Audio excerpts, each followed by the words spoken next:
CS ma'am, who was mentoring us for so many years, almost 15 to 20 years in this field, and Dr. Suresh, Dr. Gupta, and Dr. Usha, and all the officials of VHS. Usha madam எல்லாமே சொல்லிட்டாங்க, நான் ஒன்றும் பெருசாக சொல்ல போகிறதில்ல. But what we do and what we feel as a challenge in implementing all those programs, and what is the way forward. This is a basic way in which we can address. And in fact, your concept of well-being exactly fits into this WHO theme of breaking the barriers and bridging the gaps. Tamil Nadu பொறுத்த வரைக்கும், we started this non-communicable disease way back in 2015 when Madam was a MD NHM. Or World Bank project, we could do it. And now with this government in 2021, we started this Makkale Thedi Maruthugam, where we do an active screening of the population, then give them a drugs, make them under control, then complication screening, all those being done. In fact, we have reached a level of now almost 49.62 lakh diabetes, we have a line list, and another 44.46 lakh people with diabetes and hypertension. So constituting 95 lakhs diabetic line list order Tamil Nadu. This is the load which we have right now. And we could able to provide the drugs at their doorsteps. What and all available in the private market, the latest drugs including Vida, we could able to give them free of cost at their doorstep. It's continuing. And in fact, for this massive achievement, ma'am, in 79 World Assembly, we got the UN awards for integrated task force. That's one of the government organization among the 17 organizations across the globe. This is all good thing which you have done, because it's basically we start working with the volunteers, women health volunteers, who are the grassroots level, who could reach each and everyone in the family. In fact, we have completed one round of screening across the state, except a few left out area, we could do it. And what we are trying to now focus is that there are special areas in which we need to focus, like pointed out by GDM ma'am, but before and after. Right now, we have a tracking of all mothers in a PICME portal, which also developed with when Madam was PMD NHM. We have more than 2.5 lakh high-risk mothers right now. So with the different high-risk conditions, out of which, as on today, we have around 10,246 GDM mothers. See, the impact is this much big, and you all know the implications. Mother-ku varadu, mother-ku future-la varadu, baby-ku varadu, all those things are there. This we need to do it. The similar way, as I said, 95 lakhs, more than 2 to 3 lakhs, all the complications are going to come in future now. So, though we provide drugs to the doorsteps, there is a challenge in getting the, what we call it as a control, the glycemic control.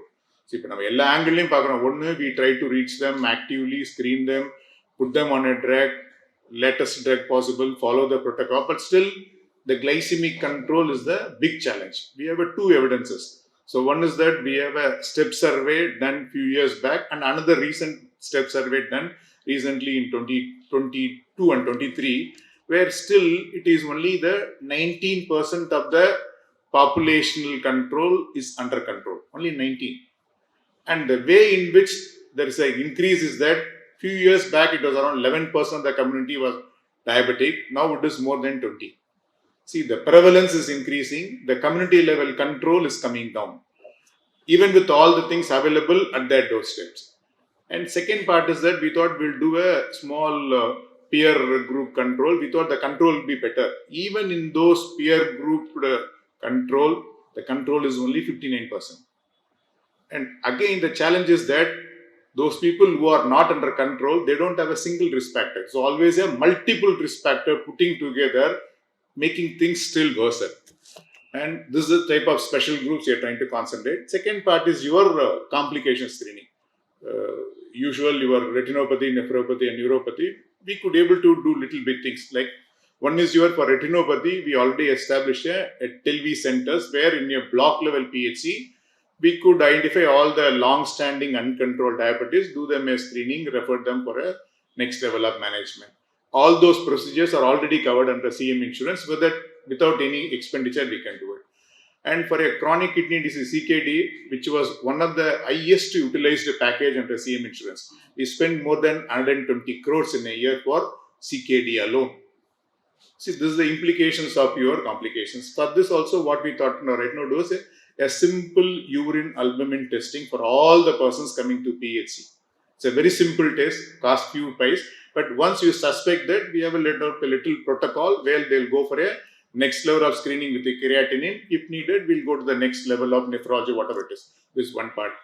And your neuropathy, which we were one of the major reasons for people getting disabled, amputations. This is another big challenge. They are not only getting affected individually, the entire family suffers because of this active age. And right now we started with a Padam Padagapatuttam, where at least to start with the visible ulcers, we'll treat them actively, bring the diabetes and control. At least we can prevent the amputations. This is another area which we're working on. See, with all these issues, as I said earlier, it is still not under control. So the control is the big problem. Unless and otherwise we bring down the glycemic control, the numbers which I said, 95 லட்சம் இவ்வளவு பேர் செலவு பண்றேன்றலாம் will not work. So this is where our real challenge which we need to address. From our limited understanding, we have 2-3 things which we should do.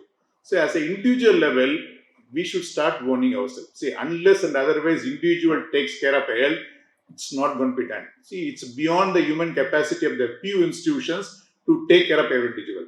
மற்றதெல்லாம் பண்ற மாதிரி, let us see, now the technology is there for us. You can measure your glucose by yourself. You can measure your exercise, what you walk every day, and you can able to measure what you eat. As you rightly said, ma'am, just we need to have a very clear understanding on what we eat. See, just calorie alone may not be sufficient. A calorie, protein, whatever it is, but there are now easy tools. We need not to be a nutritionist to understand everything. There are simple tools available free of cost, or even a small subscription where you can monitor what you eat. See, நம்ம என்ன தேவைன்னா நியாயமா என்ன பண்றோமோ அதை record பண்ண ஆரம்பிக்கணும். பண்ண ஆரம்பிச்சோம்னா definitely we know where we are going, how much calorie every day we are exceeding, and how much deficient protein or whatever it is. If you are able to do it, definitely over a period of time we can bring the control. See, this lifestyle modification should become an individual responsibility.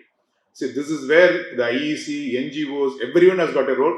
Unless this is done, whatever input we push in, we may not able to reach the real level of control or what are the complication prevention. So next is that there may be a little challenge where you may not have follow this adherence. To increase this, we are trying to bring in the peer groups. The peer groups, if you are able to create 1-2 interventions we are trying in Viluppuram Kallur. So this is where they share their experience. மாத்திரை எப்படி எடுத்துக்கிறோம், எங்க miss பண்றோம், என்ன சாப்பிட்றோம், what is the recipe, where they are going wrong. See, all those things, if they are able to learn between the peers, and if they start walking together, working out together, the compliance is still better. This peer group is another area which we need to do it.